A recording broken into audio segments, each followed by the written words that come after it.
Muy buenos días, yo soy Rafael Arenas, soy instructor SENA, pertenezco al programa SER Chía.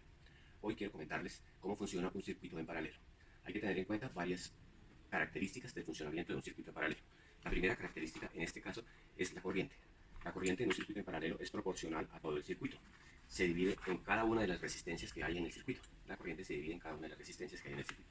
Lo segundo que hay que tener muy en cuenta es el voltaje. El voltaje en un circuito en paralelo es igual en cada una de las resistencias ubicadas en el circuito. Lo tercero que hay que tener en cuenta es la resistencia. La resistencia es inversamente proporcional a cada uno de los elementos instalados en el circuito. Por tal forma, la resistencia total de un circuito en paralelo es igual al inverso de los inversos de cada una de las resistencias. Y por cuarto, hay que tener en cuenta la potencia. La potencia es la sumatoria de cada una de las potencias parciales en el circuito. Veamos.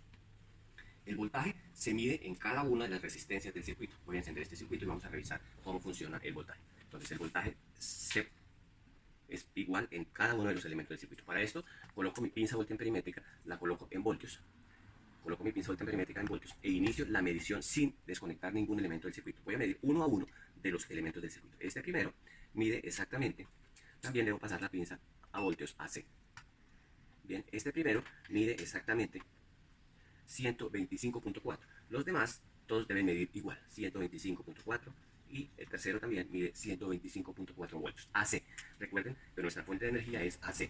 Por tal forma, el voltaje total es igual a cada uno de los voltajes parciales. Vamos a medir el voltaje total, es el ingreso que tengo por acá y el que tengo por acá. Por tal forma, el voltaje total lo puedo encontrar en cualquiera de los puntos de conexión de mis elementos del circuito. En este caso, el voltaje total son 125, que son iguales a cada uno de los voltajes parciales.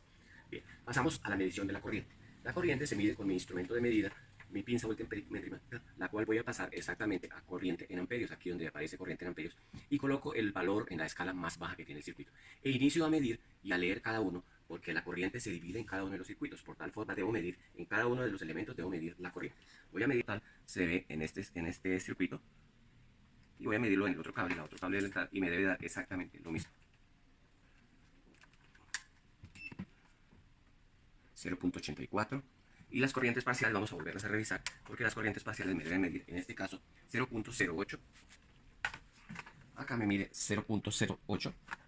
Y esta otra me está midiendo exactamente 0.07. Bien, la lectura de las corrientes de cada uno de los elementos. Para medir la resistencia del circuito usamos exactamente el mismo instrumento, solamente que lo cambiamos donde dice ohmios.